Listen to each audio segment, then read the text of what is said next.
Through brutal betrayal, rose an army, fighting for a world where no soul suffers in silence. From the group that brought you Desmond's Law, join us as we shield every paw from cruelty. Welcome to the Desmond's Army podcast, Animal Advocacy Unleashed.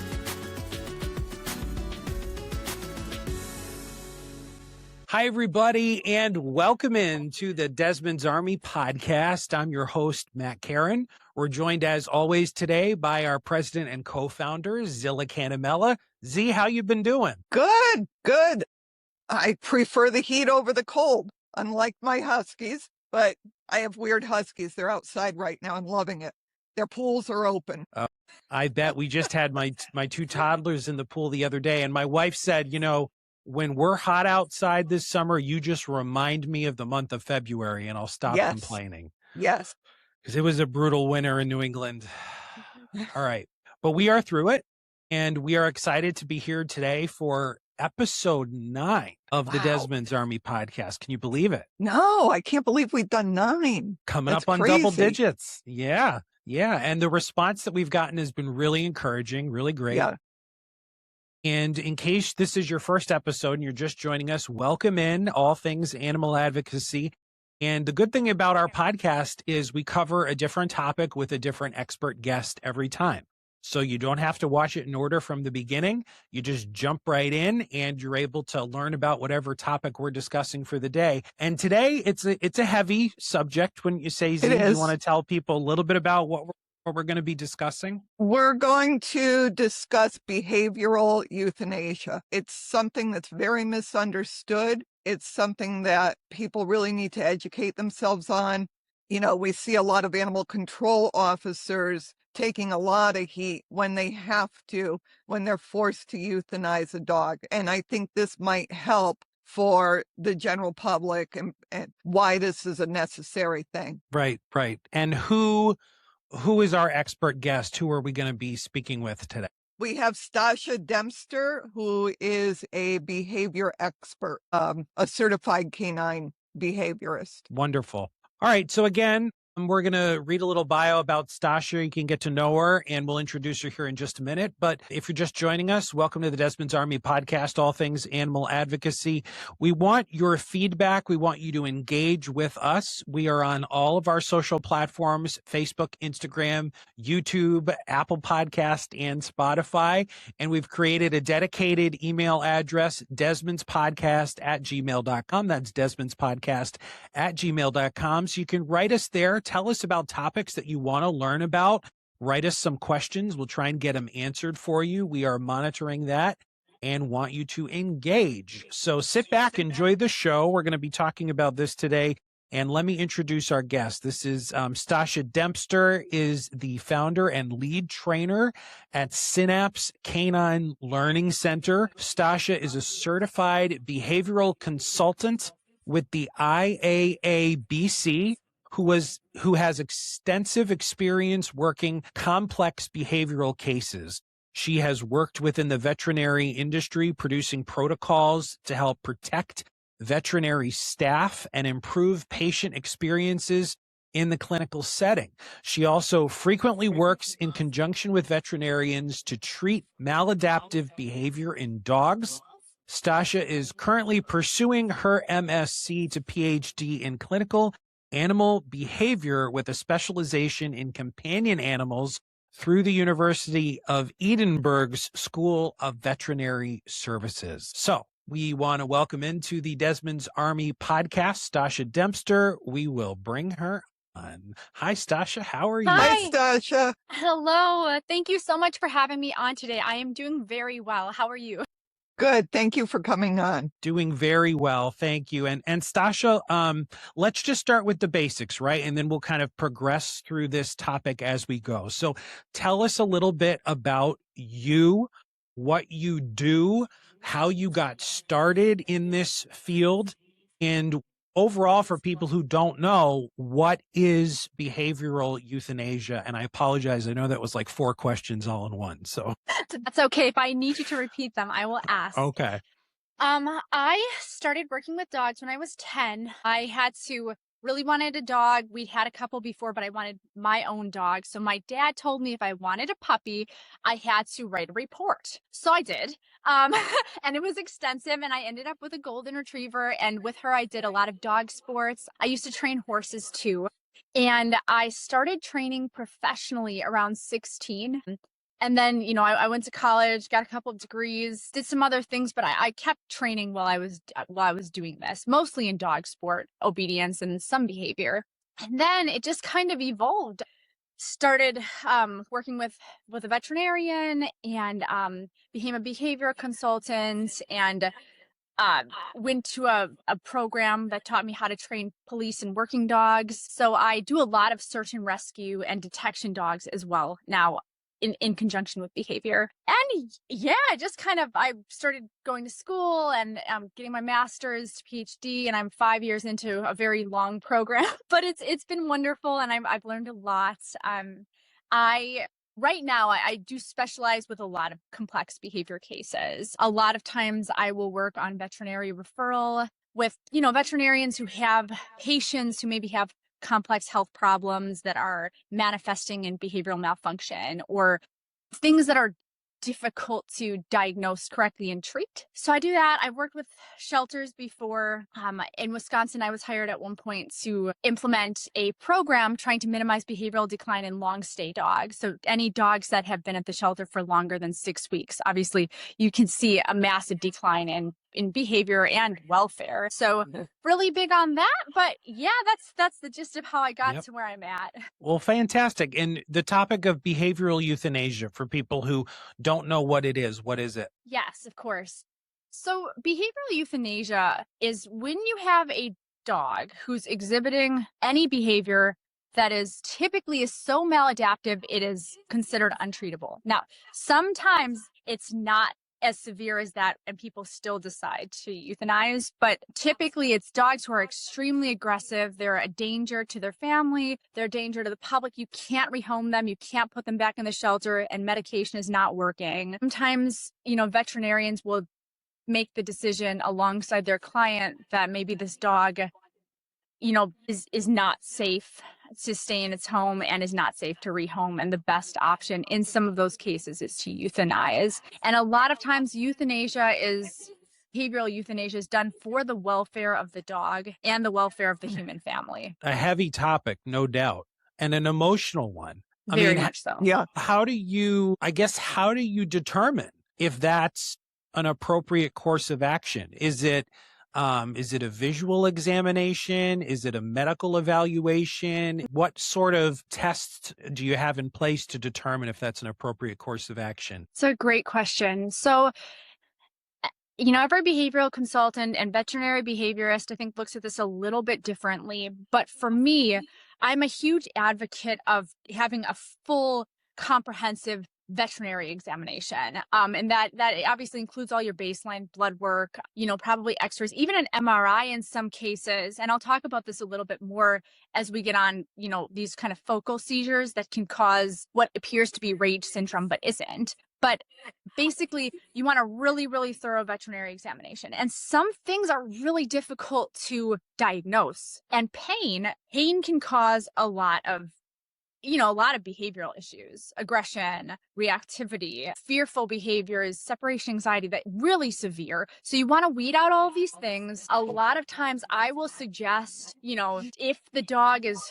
really bad, trying to put them on medication like an SSRI, and maybe work with a veterinary behaviorist to get something that works for that dog because they specialize in that, and try a couple of things and see if it's helping before you make the decision to euthanize. And then obviously you want to, almost every case, there are some cases that are so severe that behavioral euthanasia, in my opinion, is the only way to go. They have to be very severe cases. But in cases where there's a bite history, even a pretty severe bite, there's context and there's background. And we want to know that. And we want to try to work with the dog where they're at and give them the best chance at rehabilitating before deciding on euthanasia.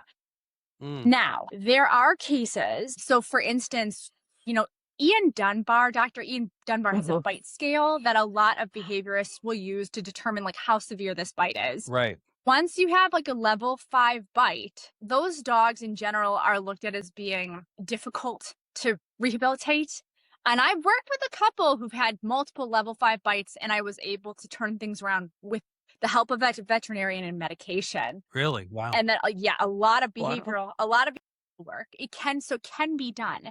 But I think the general consensus is once a dog is willing to bite like that, especially if there's no overt trigger. So sometimes like somebody will just be in the house and the dog will literally just go after them and they'll need reconstructive surgery. In those cases, the dog is generally considered very dangerous. And sometimes at that point, with or without a veterinary exam, people will decide to euthanize. But there is, what you just said is really important, because I guess you tell me, is there a distinction between a dog who bites for self-defense purposes and a dog that bites unprovoked? Yes. Everyone has an inherent, I guess, ability to become violent. If some guy shows up at my house and wants to rob my family, I'm going to defend myself, Yes, absolutely. So there's a big distinction there. I can give an example and Stasia and I spoke about this previously. My mother rescued a Doberman, and, Doberman experience. When I was a kid, she raised Great Danes and then went into Dobermans. So this was not her first rodeo. She used to groom. She used to be a veterinary assistant. Years and years ago, but, not her first rodeo, and not her first rodeo with dogs that would either get into fights or, whatever. But she adopted this big, beautiful Doberman. And, I had no knowledge of what was going on in the home, but apparently he started with just a bite on the couch. She was on the couch and she called him over and he bit her hand. And she didn't think anything of it. I didn't report it, didn't think anything of it. Maybe I did something wrong. Maybe I came down on his head or, I startled him. But then the behavior progressed and he bit her over the course of a couple of years or so. He bit her 7 times, escalating. He would jump on her bed at night and attack her. Wow. She got a trainer. She had him x-rayed and MRI'd. She went through all of it. There wasn't anything physically wrong with him. And ultimately, I think it was the 7th or 8th time, she was sitting on the couch and she just called him over, and he attacked her to the point where she had to have surgery on her hand and she had to get herself upstairs because he kept coming at her and lock herself in her bedroom. Wow. Oh my God. And I said, you need to take that dog back to the rescue. You've done everything you can. He's broken. He's just not wired right. And she wanted to do that. My stepdad didn't want to do it. And ultimately I called the rescue, and the rescue said, yes, please bring the dog back. We'll evaluate him and see if we can work with him. And ultimately he couldn't be worked with and he had to be euthanized. Oh my gosh. And then my stepfather didn't talk to me for 2 years, but it was, it was severe. It was scary. And he was a scary dog. So Stasia, I guess the natural follow-up question to that is, are there some dogs where this is just an inherent personality trait almost, or is this a learned behavior from abusive situations? That's a wonderful question. So there is such a thing as an aggressive phenotype. And the meaning of that is it's not very common, but there are some dogs. So evolutionarily, it is not beneficial for a species to fight as a first point of action, even during fearful situation, because what can happen out in the wild is if you are provoking fights, there's more of a chance that you'll get injured, and then it makes you weaker and more of a chance that you will die. So evolutionarily, it's not advantageous to just jump to fighting as a first point of contact. Now, obviously, dogs, we've domesticated them, we've bred them to exhibit very specific traits, and there's been a lot of dog breeding, and a lot of people breeding dogs who have no idea what they're doing. Genetics is a fickle thing, and it is not common, but there are dogs who exhibit what is known as an aggressive phenotype, which means that their brain is not wired normally.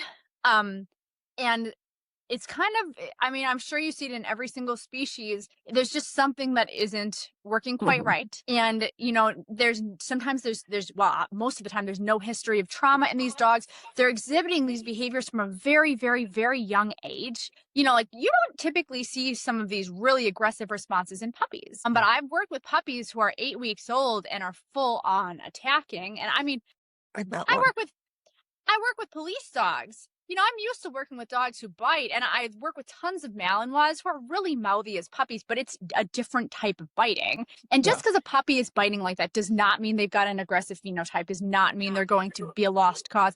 But this is something to watch out for. And a lot of dogs, I mean, dogs who are biting at, like I said, like a level 5, where it's multiple bites and people need reconstructive surgery and there's no overt trigger and there's not a history and it's happening over and over again for no reason. You know, that is something that does happen. Now, there's a lot to be said for a learning history as well. And there are so many things that interplay into this.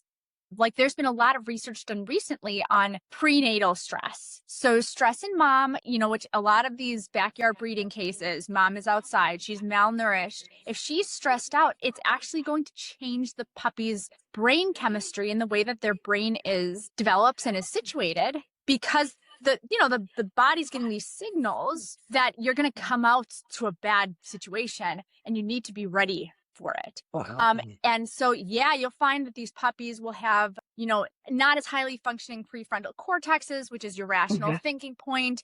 The amygdala a lot of times will be larger. That's your emotional center that causes you to be more reactive to stressors.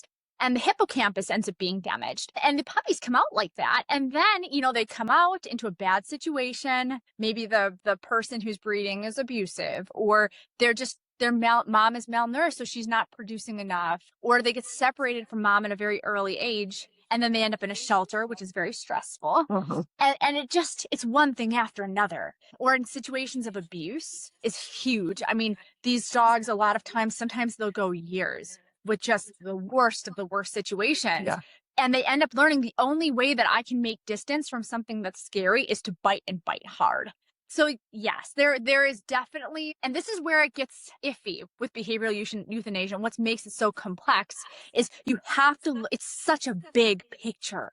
And like I said, it goes back all the way to like what happened to mom prenatally. Most people don't know. You know, we get puppies, we don't know. Like, did mom have an infection while she was expecting? I mean, we don't know.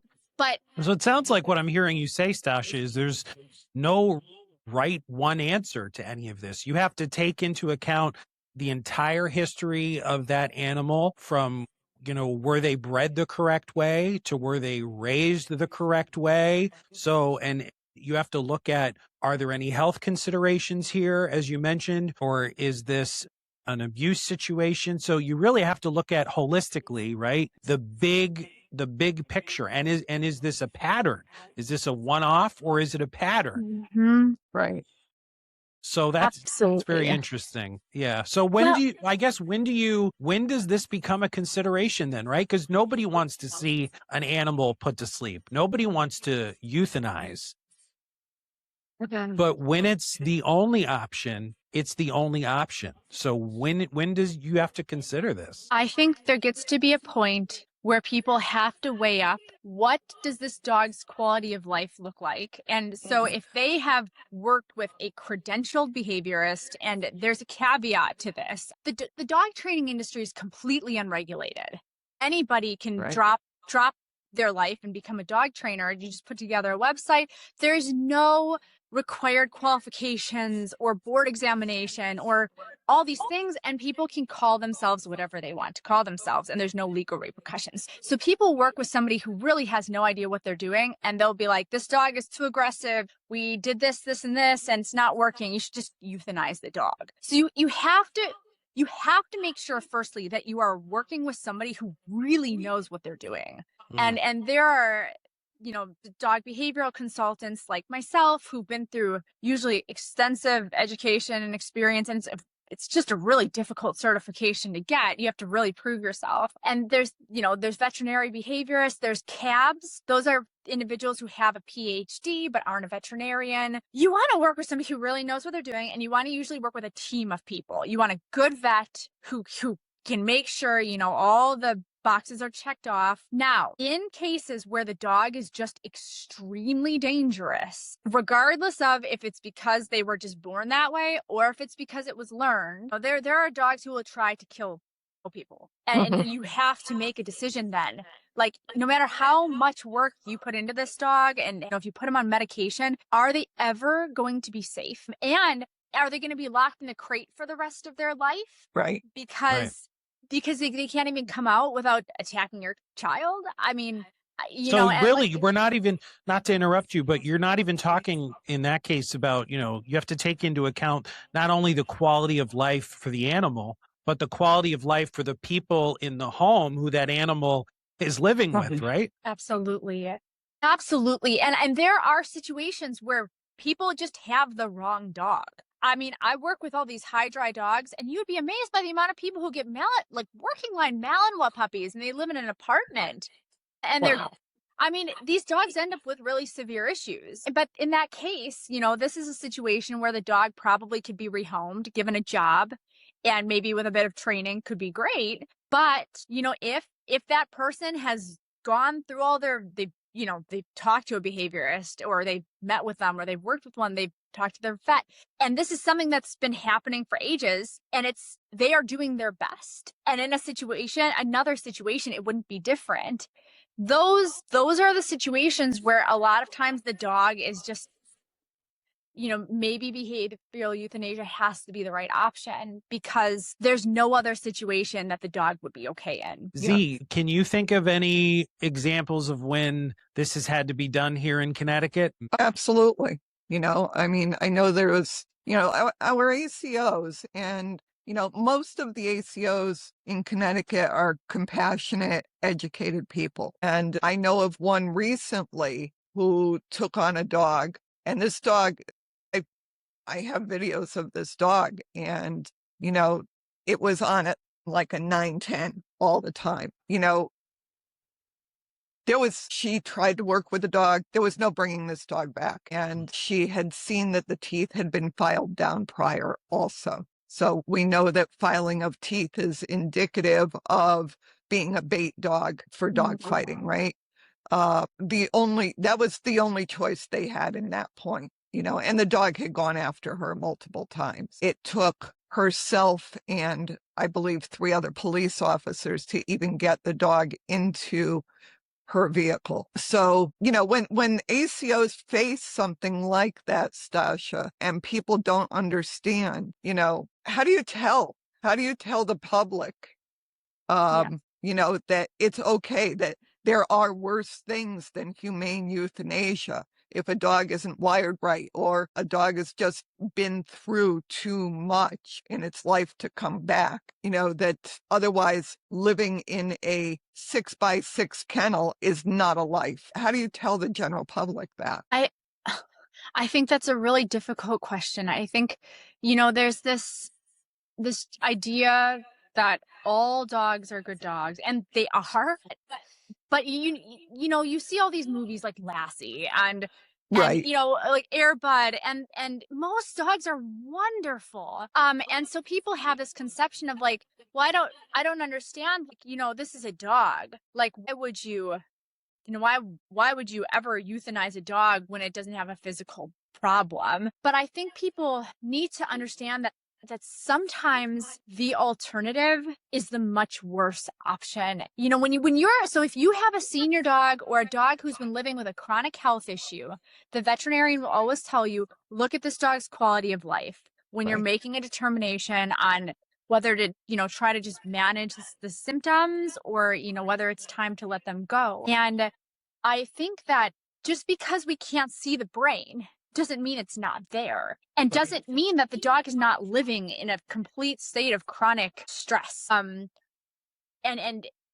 what kind of life is that? And what kind of life is it if you leave that dog out, in a 6x6 kennel and you can't ever go on vacation, or, the person who is stuck with that dog, you look at what their quality of life looks like. And especially if the dog is attacking its human family, I mean, the alternative can be that it kills somebody's toddler or their child, or it kills them. I mean, and you don't like to think about this stuff, but dog attacks to the point of death are becoming more, more well heard of, maybe because we have, social media now, and everybody hears about the news from all over the world, but it does happen. And so, like I said, it comes down to welfare. Like, really, what does this dog's quality of life look like? And what are the potential repercussions for keeping this dog around?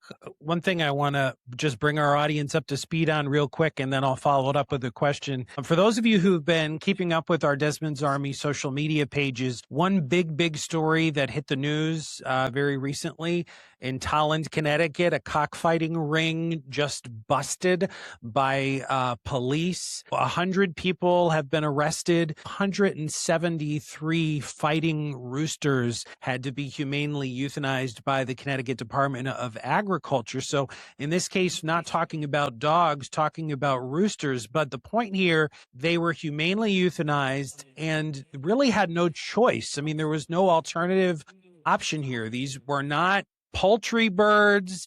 These were not birds that were bred for any other reason other than to fight. And I'm sure many of them had to be euthanized because of their physical ailments, but also too, they just had that aggressive disposition. And so all 273 humanely euthanized by the Department of Agriculture. So that's a big story that we're covering here at Desmond's Army. But Stasia, one thing I wanted to ask you about, is this breed specific in any way? I mean, I always get a little upset and defensive when people talk about pit bulls. They get such a bad rap. These are mean, aggressive dogs. And, either they're large, certainly, but do you find that certain breeds are at a larger predisposition to be more aggressive, or is that a fallacy? I think that's a fallacy. I think what we need to consider more is lineage within breeds. So, for instance, in the United States, it is now becoming common practice to breed dogs for these really extreme traits, not just physical traits. Like, you look at brachycephalic breeds, they can't breathe half the time. Right. Their eye sockets are so shallow, they'll just lose an eye. It's crazy. But we're breeding for these really extreme drives. They're not drives. It's almost like to the point of the animal being feral. Like, I've seen images of these Malinois that people are breeding, and you can tell structurally they're way off. These dogs are just jumping in a crate like 10 feet up repeatedly. And they're pacing, and they're eating the walls. And I mean, any Malinois left in a crate for, however long maybe would go a bit crazy, but these behaviors are not normal. But people want these dogs that can climb trees. They want these dogs that are really intimidating or whatever. And so there's a subset of breeders breeding for these traits. The problem is, when you breed for anything extreme, there are repercussions. You might have, in this context, you get this specific behavior, but there's going to be knock-on effects for all the other behavioral responses. And so I think in some ways, the breeds that are being bred to be more, intimidating, you might see a little bit more of that, but I don't think it's 100%. Also think that there are people breeding for structural things. So if you look at Cocker Spaniel, rage syndrome, right? There's rage syndrome now in several breeds of dogs. Wow. And have you guys, have you heard of rage syndrome? No. Basically, it's really bizarre. They pinpointed it down to a couple potential things, but basically the dog will be just laying there totally fine, and out of absolutely nowhere, it will jump up and just start attacking everything around it really severely. And then it's like a switch flips and it's totally normal. Happy dog. Nothing changes. But I have seen dogs who've been bred to have really narrow skulls, and I've seen them have the same kind of thing.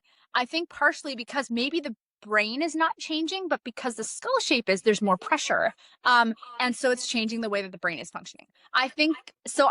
I have not anecdotally noticed it as a breed thing. I have to be honest. I work with a lot of problematic dogs, and most of them are not pit bulls. Interesting. Yes, I think obviously, if you've got dogs bred to fight, and even then, it's not advantageous to have dogs who are aggressive towards people. You want them to be dog aggressive, right? You got to be able to handle the dogs in a dog fighting ring. But that's it all as well. It comes down to selective breeding. Sometimes you have breeders who don't know what they're doing with any breed. I've noticed the more problematic breeds tend to be the ones that are the most commonly bred because there's more money in them. Right. Well, look what happened too. I mean, athletes, right? Who go through impact sports. Yes. CTE is a real thing. I mean, that's documented in humans that if you have too many blows to the head over time, the cumulative effect of that, it can change literally your personality to become more aggressive. Look at, Aaron Hernandez, New England Patriots. I mean, then there's so many other more examples of that. But I'd imagine that sort of is the same way in animals. I want to ask you this, Stasia. We've all heard the saying, can you teach an old dog new tricks? Does age matter? If you have a dog that is older, are they less likely to be able to be rehabilitated because, they're not as able to learn new tricks? So there is something to be said for more extensive learning histories. If you have a dog who has is a puppy and has jumped 2 times in its life, maybe it will be easier to teach it how not to jump. If you're looking at it from a very simplistic view, if you've had a dog who's jumped, 500,000 times, it's going to take more than 2 repetitions to fix the behavior. This being said, just all the stuff depends on the dog. I think, if you have a dog with trauma and a very severe learning history where the dog has had to do these behaviors to survive, they're going to be harder to change because the brain is now wired to believe I have to do this to survive. And that the dog could be 2, the dog could be 10. But, repetitions do matter. Learning history does matter, but there's more that goes into it than that. This just reinforces for people to be very wary of backyard breeders that are not breeding for temperament. They're not breeding for conformation. It's all for the dollar. And, they put on an air of they love these dogs, whatever. But you're going into a private home and they have puppies everywhere, predominantly in the basement, right? That's where we're going to find these dogs, or a garage. Or outside. Yeah, a garage or outside. And so the general public really needs to be aware of that and puppy mill dogs that you find in puppy stores, right? Yeah. I mean, those dogs aren't bred for anything but money. So I think it's really important to enforce that if you want a specific breed dog, you go to a reputable breeder. You do research and go to a reputable breeder. But maybe you can let people know, Zilla, too. I mean, how do you know someone's a reputable breeder? What kind of homework can you do on that person? So that's great. Sorry. Go ahead. I was just going to say, in my opinion, just the structure really, really matters.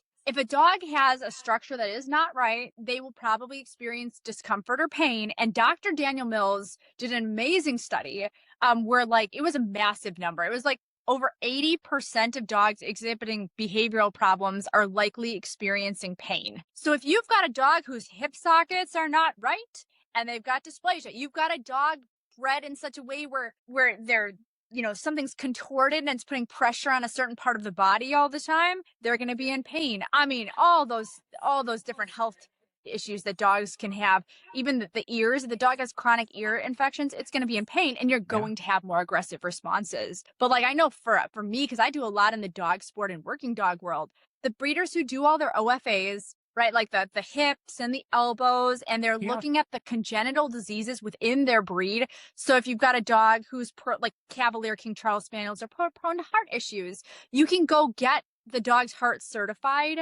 with an echocardiogram, and basically you're giving yourself the best chance at having a structurally sound dog who's not going to have these issues. So Stasia, one thing I wanted to ask you based off of what you said is talk about the role between advising someone on what to do and then telling someone what to do. It's obviously a really difficult decision to make to euthanize an animal, but is there a responsibility that you have in terms of safety? I mean, even is there even a legal responsibility? Is there a point at which the decision might be taken out of the animal owner's hands? Talk a little bit about that. So I think there can be, not so much for me. I have been very, very lucky that none of the cases that I have ever worked with have resulted in behavioral euthanasia. I've worked some really severe cases, but like I said, some of them I didn't think we'd be able to get them turned around, and we did.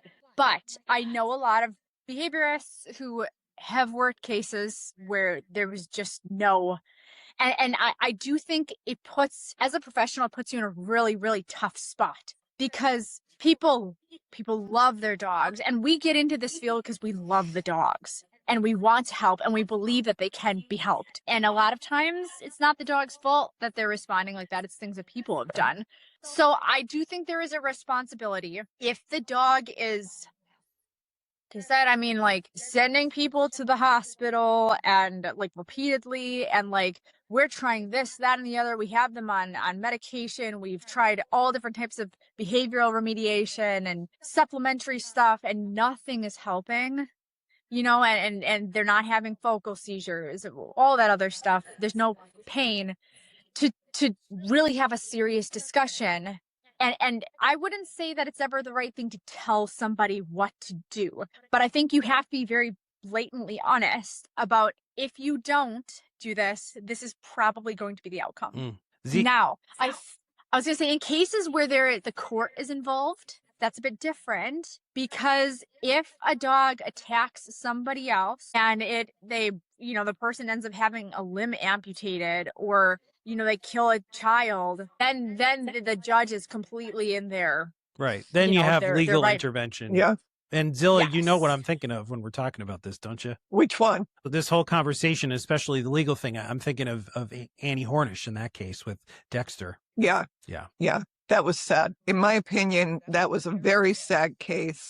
I feel like Dexter was not given the chance. I don't think they had the Hornishes wanted to have behaviorists come in, but they weren't allowed to have them come in as per the town. Yeah. We had a case here, Stasia, in Connecticut a few years back, where a dog named Dexter had an incident with like a 90-something-year-old. She was 97. 97-year-old lady. And the dog allegedly bit and attacked the woman, and the lady died of the wounds. Mm-hmm. And there was go ahead, Z. We're not even sure that she died of the wounds because there was no autopsy. Correct. It's possible. Yeah. It's Oh, possible that she had a heart attack or she hit her head on the way down. I was gonna say, that's really tough, even with the blood loss. I mean, most people at that age are on blood thinners. And how thin Yeah. is a person's skin at that age? I know. You know? And the lady, too, So, had a I mean- walker, and the dog wasn't used to walkers and may have been afraid, and there was a metal step stool Yeah, involved. I mean, there was a lot. But the dog ended up There was being euthanized.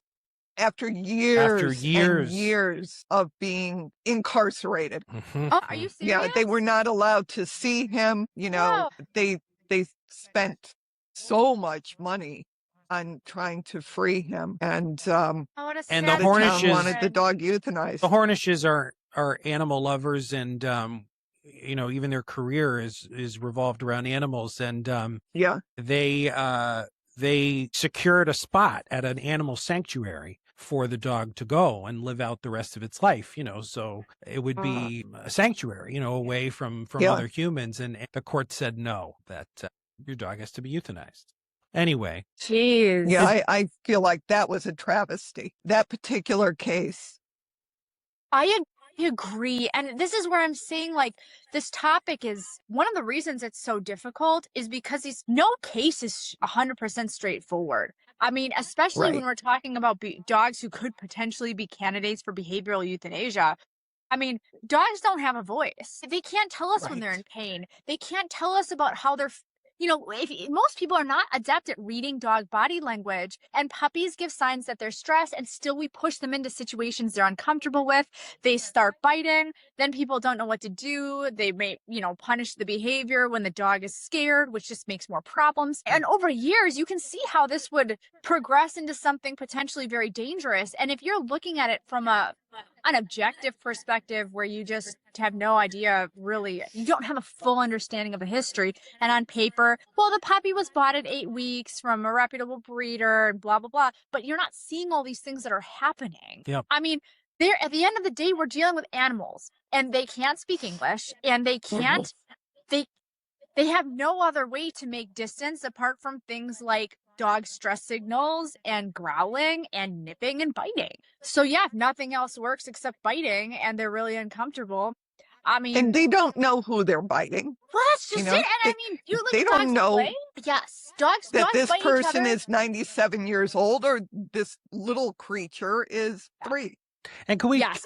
Can we talk too about the responsibility of the homeowner here in these situations? I don't think we've really Yes. Yeah. touched on that too. I mean, I have a dog, her name's Lola, loving dog. She's never bit anybody before, but I got 2 toddlers who really push her to the limits. And so Yes. as much as I trust my Lola girl, I'm going to always make sure that, my toddlers aren't going near her when she's eating. Their hands Yes. in the food bowl. If I have an Oh, animal that I totally. know doesn't get along, a dog that I know likes other dogs, but maybe doesn't like cats, I'm going to try and avoid those types of social situations. So you have a certain and inherent responsibility here as a pet owner to know your animal and what their limits are, right? Oh my gosh, yes.